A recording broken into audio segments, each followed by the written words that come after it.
다음은 비만 약물 처방의 실제 김정환 을지대학 교수님 강의 있겠습니다. 교수님께서는 고려대학을 졸업하시고 고려대학의 가정학과 내지는 임상 전임 강사를 지금 영위하고 계십니다. 강의 부탁드리겠습니다. 소개 말씀 감사드립니다. 원래 12시 10분부터 1시까지가 점심시간인데요. 제가 12시 12분에 강의를 시작하게 돼서 굉장히 마음을 초조하게 느낍니다. 여러분 선생님들 저 점심시간 식사하시는데 좀 장애 없도록 최대한 빨리 강의를 해보겠습니다. 이미 비만 선생님들 저 비만 환자를 보시는 선생님도 계시고 관심 없으신 선생님도 계시고 앞으로 볼 생각이 있는데 어떻게 될지 이제 계획하고 계신 선생님 많으실 것 같은데요. 비만 약물 치료는 아무래도 이제 클리닉에서 하는 가장 중요한 이제 모달리티가 될 것 같고요. 근데 이제 환자들이 보통 다 그런 얘기 합니다. 살 빼려고 그러는데 약 좀 주세요. 살 빠지는 약 좀 주세요. 이런 얘기를 많이 하는데 제가 그럼 항상 하는 얘기, 그런 약 있으면 저부터 좀 먹고 저부터 살 좀 빼보겠다고 그러는데요. 저희 앞에도 저희가 비만 클리닉 하는 거 알고 있기 때문에 저한테 맨날 하는 얘기가 그 좋은 약 나왔다는데 나한테 살 빠지는 약 좀 갖다 달라 그럽니다. 살 빠지는 약 있으면은 세상에 뭐 비만 환자가 아무도 없겠죠. 비만 치료제라고 나와 있는 약제들이 생각보다 효과가 그렇게 좋은 약제들은 아닙니다. 그러니까 FDA에서 승인하는 기준이 되게 5% 정도 기준합니다. 그러니까 60kg 여자 환자가 약을 먹고 5% 정도 살 빠지면 의미가 있다라고 보는 거거든요. 그러니까 60kg 여자 환자가 비만 클리닉 와서 약 먹고 3kg 빠지면은 누가 좋아하겠습니까? 약값도 굉장히 비싼데요. 그러니까 생각보다 효과가 크진 않다는 거죠. 그만큼 약제에 의존하기보다는 다양한 라이프스타일 모디피케이션을 같이 동반하면서 다만 약으로 도움을 줄 수 있다. 이제 이렇게 이해하고 환자 접근하시는 게 좋을 것 같습니다. 무슨 약을 쓸 것인가를 결정을 해야 되는데요. 어떤 목적으로 쓸 거냐, 그러니까 뭐 장기적으로 계속 유지할 거냐, 아니면 뭐 무슨 일이 있어서 단기적으로 빨리 빼는 게 목적이냐, 혹은 환자의 특성이 어떠냐, 그러니까 식사 패턴이 어떤지, 식탐을 조절을 못하는 사람인지 뭐 이런 것들을 다양하게 고려를 해야 될 것 같고요. 유병 같이 가지고 있는 동반 질환이 있는지도 좀 같이 봐야 되고, 약제가 가지고 있는 어떤 부작용들이 있는데요. 이런 부작용들을 고려할 만한 문제점이 있는지도 같이 이제 파악을 하시는 게 좋을 것 같습니다. 그래서 이제 우리가 약에 대해서 알아야 될 점들은 보통 이제 제가 생각할 때는 요 세 가지인 것 같습니다. 이 약이 어떻게 체중을 줄이냐, 그러니까 약이 어떤 메커니즘을 통해서 체중 줄이는데 효과가 있느냐, 그러니까 약 역학적인 부분하고요. 그다음에 효과가 얼마나 좋으냐, 그다음에 효과가 얼마나 지속될 수 있느냐, 이제 이런 부분들 한번 고려해야 될 것 같고, 그다음에 이제 중요한 부작용들은 뭐냐, 이제 이런 것들을 고려를 해가지고 선택을 해야 될 것 같습니다. 현재 쓸만한 약제들은 이렇게 되어 있습니다. 그러니까 단기적으로 쓸만한 약들 한 3개월 이내 약으로 되어 있는 것들이 뭐 펜터민 계열의 약제, 펜디메트라진 계열의 약제들이 좀 있고요. 장기 처방하는 약은 선생님이 잘 아시는 제니칼이라고 알려지는 올리스테트가 있고, 그다음에 최근에 나온 약제들은 벨빅, 콘트라부, 그다음에 작년에 완전히 뭐 전국적인 열풍을 일으켰던 삭센다라고 하는 주사 치료제가 있고요. 올 12월 달에 이제 출시 예정으로 되어 있는 퀴시미아라는 약이 이렇게 이제 되어 있습니다. 이 각각의 약제에 대해서는 아마 선생님들께서 관심 있는 분들은 많은 강의를 통해서 약제에 대한 기준을 다 아시고 계실 거라고 생각해서 오늘은 시간도 지금 많이 주어지질 않았기 때문에 주로 짧게 설명드리고 이제 넘어가도록 하겠습니다. 펜터민은 나온 지 굉장히 오래된 약이죠. 1960년대 이후부터 쓰던 약이고요. 왜 이 약이 식욕을 줄여드느냐 이렇게 봤더니 이게 노르에피네프린 분비를 증가시키는 효과가 이제 가장 중요한 역할로 되어 있습니다. 근데 노르에피네프린 분비가 증가된다는 거는 이제 제가 환자들한테 설명할 때는 마치 100m 달리기를 하고 난 이후의 상태와 몸이 비슷하다 이렇게 설명합니다. 100m 달리고 나면 이제 가슴이 두근두근 거리고 입이 바짝바짝 마르고, 뭐 달리기 하고 난 다음에 뭐 먹으라고 갖다 주면 그걸 먹겠습니까? 이제 식욕이 없어. 좀 이따 먹을게. 이제 이런 마음을 들게끔 해주는 약이라고 설명을 하죠. 식욕 강화 효과가 굉장히 좋은 약인데요. 실제로 우리나라 임상 연구를 해보면 체중이 베이스라인에서 얼마큼 빠지는가 봤더니 되게 한 8%에서 9% 정도, 많이 빠진데 뭐 10% 이상 빠진다는 보고한 경우도 있고요. 그다음에 허리 둘레도 많이 감소하는 것으로 되어 있습니다.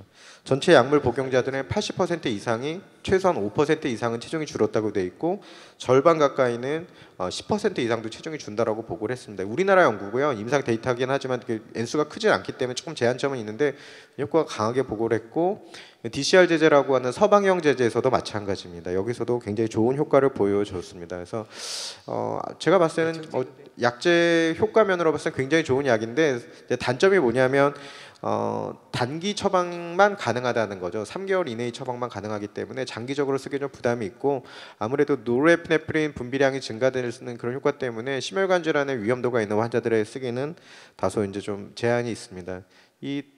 가슴이 두근거리는 증상은 많이는 아니지만 상당히 보고되는데 입이 마른다, 드라이 마우스는 거의 대부분 다 약 먹는 사람들이 다 보고를 합니다. 근데 약 먹고 물 많이 마시고 시간이 지나면 좀 좋아지기 때문에 거기엔 너무 이제 집중할 필요는 없는데 혈압이 오른다든가 팔피테이션이 너무 심하다든가 혹은 이제 잠을 못 잔다든가 이런 환자들에게서는 이제 계속 복용하지 마시고 약을 끊는 게 좋습니다. 올리스타틴은 지방 흡수 억제제죠. 이미 굉장히 오랫동안 우리나라에서만 20년 가까이 쓰인 약인데요. 체중 감량 효과는 생각보다는 그렇게 많이 좋지는 않습니다. 실제 지방 흡수의 한 30% 정도를 줄인다고 돼 있고 라이프스타일 모디피케이션까지 같이 해서 오랫동안 끌면은 뭐 한 7kg까지도 빠진다고 되어 있는데요. 뭐 효과가 아주 좋은 약은 아닌데 이 약이 갖고 있는 가장 큰 장점은 이게 샌도 스터디라고 하는 스터디를 통해서 연구를 해보면 당뇨 전 단계 환자가 당뇨병으로 진행하는 것을 이제 억제해준 효과가 상당히 있습니다. 또 아무래도 지방 흡수가 억제되다 보니까 중성 지방이 높은 분들에게서도 상당히 효과가 좋은 장점이 있습니다. 더 좋은 장점은 중추신경계에 전혀 영향을 미치지 않고 심장 질환에 전혀 영향을 미치지 않기 때문에 중추신경이나 심질환이 있는 사람에게 안전하게 쓸 수 있다는 점이 장점이고요. 하지만 이제 단점이 있습니다. 단점은 역시 효과가 좀 약하다는 건데 그것보다 더 큰 단점은 이건 이제 지방이 흡수가 안 되다 보니까 변으로 지방이 나오는 이제 그런 게 있습니다. 지방변이 이제 뭐 당연히 메커니즘상 그런데 그러다 보니까 속이 부글부글 거려가지고 GI 트러블이 있는 경우가 있고 변실금을 하는 경우가 있습니다. 그러니까 항문을 통해서 변이 주르륵 새는 거죠. 그래갖고 치마 엉덩이가 이제 기름이 묻는다든가 뭐 바지에 하얀 바지를 입고 왔더니 뭐 기름이 묻어가지고 굉장히 곤란한 겪는 경우가 있기 때문에 환자에게 미리 좀 설명을 해주시는 게 좋고요. 그다음에 이게 이제 지방 흡수 억제제다 보니까 지용성 비타민에 좀 영향을 미칩니다. 이게 ADEK가 이제 대표적인 지용성 비타민제, 그중에 이제 비타민 K는 와파린의 안티도트로 이제 되어 있지 않습니까? 그래서 와파린 드시는 분들에게 요즘 이제 노악이라는 약으로 많이 변하고는 있지만 와파린 드시는 분들은 이게 이제 블리딩 텐던시가 좀 일어날 수 있기 때문에 그런 점은 조금 주의를 할 필요는 있을 것 같습니다.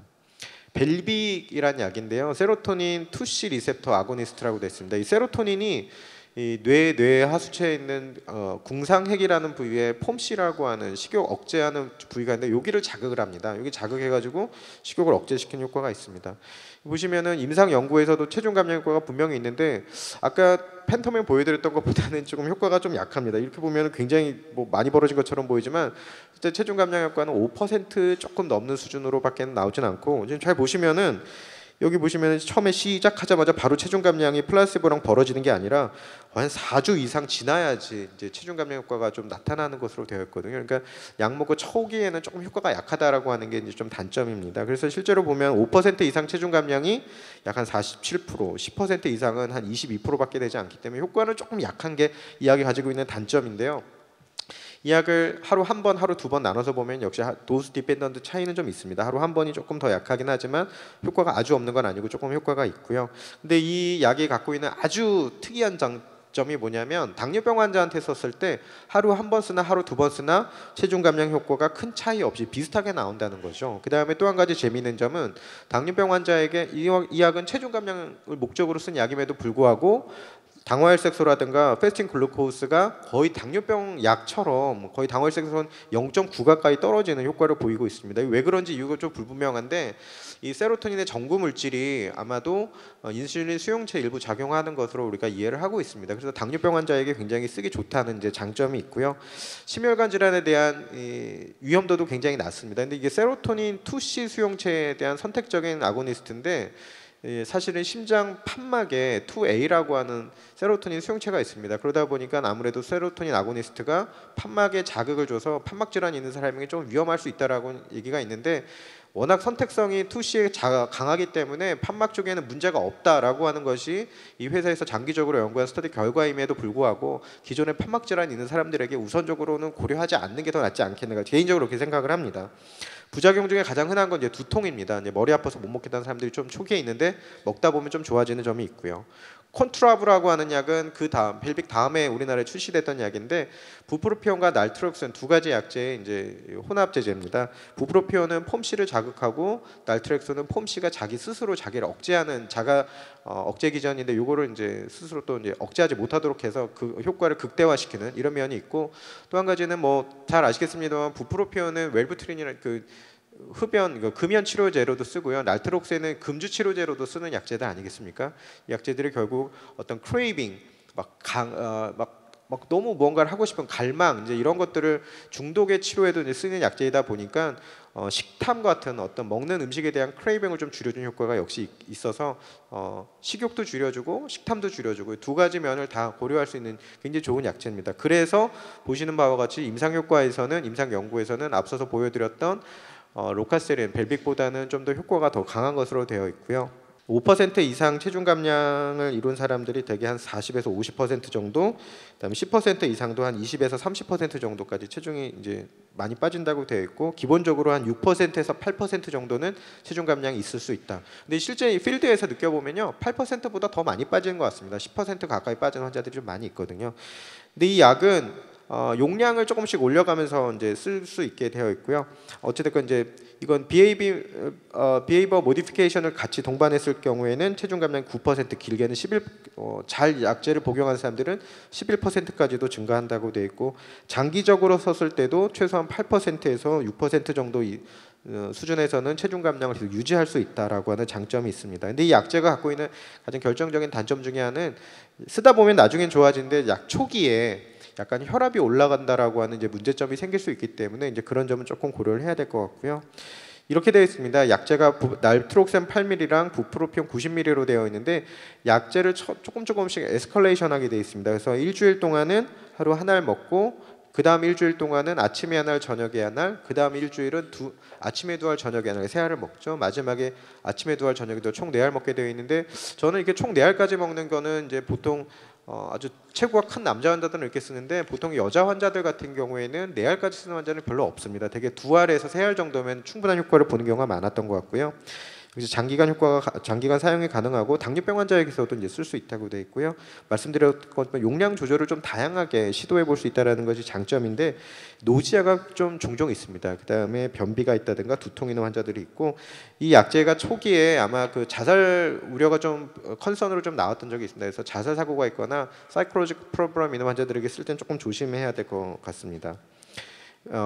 돌풍을 일으켰던 삭센다라고 하는 이제 주사 치료제인데 이미 선생님들 뭐 많이 접해보고 다 아실 것 같고요. GLP-1 아고니스트라고 하는 이제 당뇨병 약이죠. 리라그루타이드라는 약인데 당뇨병 치료 효과도 있지만 뇌에 직접적으로 작용해서 아까 말씀드린 폼씨에 작용해서 식욕 억제 효과가 좀 있더라라고 하는 거가 있고요. 0.6ml부터 시작해서 되게 3.2까지 올리게 되어 있습니다. 효과는 역시 한 9에서 10% 가까이 한 9% 정도 체중 감량 효과가 있기 때문에 뭐 굉장히 효과 좋습니다. 3분의 2에서는 5% 이상의 체중 감량을 보이고 3분의 1에서는 10% 이상 체중 감량을 보인다고 되어 있기 때문에 일단 약 쓰면 거의 어지간하면 살 빠진다고 볼 수 있을 정도로 효과는 굉장히 강한데 노지아나 다이아리아, 컨스티페이션 이런 이제 GI 트러블이 굉장히 이 약제도 많았고요. 용량을 빠르게 오르면 급속도로 빠르게 오르면 노지아는 거의 다 경험합니다. 보미팅하는 환자들도 있기 때문에 약제 용량을 천천히 올리는 걸 고려하시는 게 좋겠고요. 이 약제가 갖고 있는 스터디들이 여러 가지가 있는데 아주 재미있는 스터디가 하나 있는데요. 일단 뭐 운동을 하던 식이 조절을 하던 각자 알아서 살 빼라 그런 다음에 더 이상 살 안 빠져요. 어떡할까요? 하는 환자에게 이 삭센다 주사를 하면은 거기다 플러스 한 6% 정도 체중 감량이 더 일어나다는 거죠. 그러니까 열심히 노력했는데 더 이상은 안 빠진다 그럴 때 이 약제를 한번 고려해 볼 수 있을 것 같습니다. 그래서 경구 약제 반응이 좀 약한 환자들에게 쓸만한 것 같고요. 그다음에 이거는 향정으로 분류되어 있지 않기 때문에 향정을 좀 거부감 있는 환자들에게는 역시 이제 좀 쓸만한 것 같습니다. 당뇨병이 동반됐을 경우에 당연히 이제 쓰는 거 고려할 수 있겠고요. 그다음에 말씀드렸던 정체기 있는 환자들에게 쓸만한 것 같고요. 위장 장애가 심하기 때문에 그 부분은 조금 고려를 해보셔야 될 것 같습니다. 퀴시미아는 아직 우리나라에 들어오지 않은 약이지만 이미 들어와 있는 펜터민과 토피라메이트라고 하는 간질약을 섞은 약입니다. 이렇게 했을 때 식욕이 더 강하게 줄어들더라고 하는 거고, 이미 FDA 승인은 2012년도 받았고 올해 우리 12월 달에 아마 출시될 예정이라고는 되어 있는데, 뭐 출시되겠죠. 뭐 그렇게 예정이 되어 있으니까. 스터디를 보면은 임상 연구에서 보면은 풀도즈랑 하프도즈가 있는데, 풀도즈 쓰면은 거의 10% 가까이 체중이 빠집니다. 하프도즈에서도 8% 정도 체중 빠지니까 굉장히 효과가 좋은 면이죠. 그런데 이제 문제가 풀도즈 쓰면은 한 20%, 그러니까 5명 중에 1명 정도는 감각 이상을 느끼고요. 드라이 마우스가 굉장히 심하다고 되는데, 감각 이상 느끼면 환자들이 약 먹다가 못 먹겠다 그럽니다. 손이 너무 저려요. 근데 그렇게 된 거죠. 하프도즈에서도 15% 정도는 감각 이상이 느껴지죠. 그래서 어떻게 했냐면 4분의 1 쿼터 도즈를 만들었습니다. 4분의 1 도즈를 해봤더니 쿼터 도즈에서도 도즈 디펜던트 차이는 있지만 체중 감량 효과가 어느 정도는 있다라고 하는 거죠. 그런데 4분의 1 쿼터 도즈에서는 이런 감각 이상이라든가 이런 게 5% 정도 수준으로 급격히 떨어집니다. 그래서 이 약을 4분의 1 도즈, 쿼터 도즈부터 시작하는 것을 이제 권고하게 된 거죠. 이 약제를 장기간 오랫동안 사용해도 약제에 대한 반응이 줄어들지 않고 체중 감량 효과는 잘 유지가 되는데, 하프 도즈랑 풀 도즈는 나중에 장기적으로 쓰면 별 차이가 없어집니다. 그래서 풀 도즈를 굳이 쓸 필요가 있겠느냐라고 하는 이제 의문이 생기는 거죠. 그다음에 장기적으로 썼을 때 혈압이라든가 중성지방 같은 지질대사에도 좋은 영향이 있고, 당뇨병에서도 역시 좋은 영향이 있을 수 있다라고 했기 때문에 장기적으로 쓸 수 있는 약제로 보여집니다. 그래서 쿼터 도즈인 저용량으로 한 2주 정도 쓴 다음에 중간 용량 하프 도즈로 해가지고 유지를 하는데, 효과가 거의 대부분 다 있을 수 있습니다. 그래서 그대로 밀고 나가면 되는데, 이건 도저히 효과가 없다 그러면 풀 도즈까지 올려서 쓰는 것도 그때 가서 고려해 볼 수 있겠다라고 보입니다. 펜터민 같은 약제를 효과 좋은 약을 써도 효과가 없거나 다른 약을 써도 효과가 없을 때 쓰면 좋을 것 같고요. 그다음에 뭐 여러 가지 부작용들이 있습니다. 감각 이상이라든가 입마름 이런 거 생길 수가 있고, 펜터민 계열을 약제를 쓰다 보니까 심박수가 좀 증가할 수 있어서 심혈관 질환 환자에게는 쓰기 좀 어렵고, 그다음에 이게 글라우코마와 좀 연관이 있다고 돼 있기 때문에 글라우코마 있는 환자들 혹은 위험도가 있는 환자들에게서는 이제 쓰는 걸 좀 조류해야 되겠고, 그다음에 임산부에서는 절대 금기입니다. 이게 이제 클랩트립에 약간 문제가 생길 수 있다고 돼 있기 때문에 아이들 기형을 만들 수 있어요. 그래서 쓰지 않는 게 좋습니다.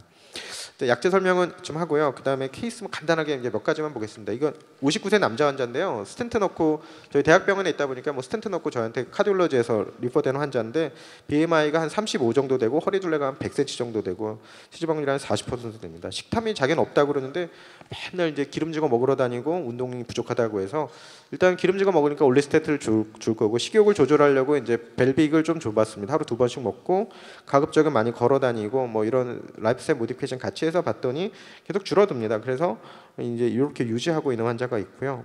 50대 여자 환자인데 건강검진하다가 뭐 조금 중성지방 높다고 해가지고 이제 외래로 왔는데요. BMI 조금 높고 허리 둘레가 87cm, 복부 비만이 좀 있습니다. 그래서 라이프스타일을 보면은 군것질이나 뭐 가식, 야식 이런 것들을 좀 많이 하고 식사량 자체는 많지는 않다고 돼 있어서 벨빅을 줘봤는데 자기는 효과가 전혀 없다 그래요. 계속 효과 없다 그래서 하루 2번으로 늘려서 봤는데 계속 효과 없다 그러는데 체중 계속 줍니다. 자기는 이거 먹어도 잘 모르겠어요라고 하지만 체중은 계속 줄고 있는데, 이게 정말 먹는 게 줄어서 그런 건지 아니면 열심히 운동을 해서 준 건지는 사실 불분명하지만 뭐 효과가 있기 때문에 약 안 받고 계속 쓰는 환자가 있고요. 이제 40대 중반에 저희 병원의 행정 직원인데 자기는 식탐이 너무 많아서 도저히 먹는 걸 조절을 못하겠다. BMI 한 27 정도 조금 되는 수준인데요. 일단 벨빅을 써봤습니다. 하루 2번 정도 했더니 잘 모르겠다. 체중 변화가 전혀 없다 그러. 한 달 정도 썼는데도 전혀 효과가 없다 그래서 그러면 병원 직원이니까 단기적으로 한번 써보자 해갖고 펜터민을 좀 줘봤습니다. 했더니 체중이 이제 많이 줄기 시작을 했습니다. 58kg에서 55kg까지 줄고, 단기간 썼기 때문에 장기적으로 계속 유지하기를 원해서 장기 처방이 가능한 콘트라브로 약을 바꿔가지고 이제 쓰고 있는 환자고요. 이런 케이스가 이제 단기적으로 쓰는 환자인데, 30대 여자 환자인데 저희 병원 간호사인데 결혼식을 앞두고 이제 인생 몸무게를 찍어야 되는 시점이 왔는데 도저히 이 몸으로는 웨딩 사진도 못 찍겠고 결혼식에 못 들어가겠다 그래가지고 약을 줬습니다. 펜터민 먹고 제니칼 줬죠. 그래서 제가 항상 환자에게 강조하는데, 체중 감량의 가장 중요한 거는 뭐냐면은 약제가 아니고요, 의지입니다. 그러니까 자기가 의지가 얼마나 강하면 이 환자는 불과 한 달 반 사이에 7kg를 빼왔습니다. 이게 결혼식 직전에 와서 이제 체중을 확 빼가지고 오는 거죠. 이렇게 합니다. 그래서 지금은 약 복용을 중단한 상태로 이제 유지를 하고 있는데, 중환자실 간호사인데요. 저는 중환자실 간호사를 만날 일이 없기 때문에 가정의학과 의사여서 한 번도 이분이 지금 어떻게 체중이 요요가 생겼는지 유지하고 이제 본 적은 없습니다. 55세 남자 환자고 동대문에서 인조피혁 장사하는 분인데 저한테 원래 당뇨병으로 약 드시는 분인데요. 로카세린을 하루 한 번 줘봤습니다. 그랬더니 별로 효과 없다 그래고 하루 2번으로 좀 늘려봤는데 역시 효과 없다 그래가지고 로카세린 좀 약하면은 이제 벨빅을 콘트랍을 씁니다. 해서 했더니 식욕이 좀 줄었다라고 해서 체중이 이제 좀 줄기 시작을 하죠. 아침에 하나 저녁에 하나 먹다가 효과 좀 약한 것 같아서 두알해서 4알까지 올려가지고 이제 먹으면서 체중을 계속 유지하고 있는 환자가 있고요. 이 환자는 27세 남자인데 이제 지적장애자입니다. 그래서 지적장애 있는데 폭식을 참을 수가 없다는 거죠. 애 엄마가 데리고 왔는데 27세쯤 되니까 이제 지적장애인데 엄마를 컨트롤할 수가 없죠. 엄마가 이제 막 엄마를 때리려고 그러고 막 그래가지고 먹는 걸 어떻게 참을 수가 없다 그래갖고 어떻게 할까 해가지고 데리고 와서 이제 BMI 32 정도 되고 3년 동안 치료가 갑자기 는 거죠. 싹센다 이제 주사 치료를 했습니다. 얘는 1.2까지는 효과가 없을 것 같아요. 1.8 정도까지 줘봤는데 얘 엄마가 1.8로 안 늘리고 1.2까지만 주고 그냥 왔더라고요. 그런데 이제 먹는 게 좀 유지가 된다고 그러더라고요. 그래서 2주 뒤에 봤더니 체중이 좀 줄어갖고 왔는데 폭식 경향이 조금 더 느는 것 같다 그래갖고 일단 1.8로 이제 좀 늘렸습니다. 그래서 한 1, 2주 간격으로 계속 오게 해가지고 보고 있는 환자인데요. 아마 지난주에 왔던 걸로 기억하는데 아마 조금 더 줄었던 걸로 기억합니다. 1.8로 유지하고 있는 환자고요. 이 환자는 아마 비만 클리닉 하면 제일 많이 보게 되는 스타일인데요. 감량과 요요를 반복하는 스타일입니다. 빠졌다 늘었다 빠졌다 늘었다 이 약 먹었다 빠졌다 저 약 먹었다 빠졌다가 또 다시 늘었다가 계속 왔다 갔다 하는데 결국에는 이 체중을 유지시키는 게 중요하거든요. 빼는 거야 뭐 어떻게든 빼는데 유지시키려고 그러면 환자에게 라이프스타일 모디피케이션을 잘 유지할 수 있도록 권고하면서 약제를 필요하면 좀 장기적으로 쓰는 것도 고려를 해봐야 될 것 같습니다.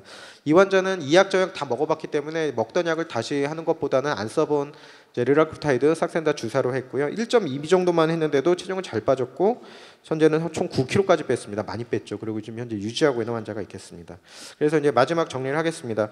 적절한 약물 치료는 이제 비만 치료에 이제 도움이 될 수 있고 그다음에 이 적절한 상황에 맞춰서 약제를 선택하신다면 환자에게 체중 감량에 대한 많은 도움을 주실 수 있지 않을까 생각합니다. 네, 이상입니다.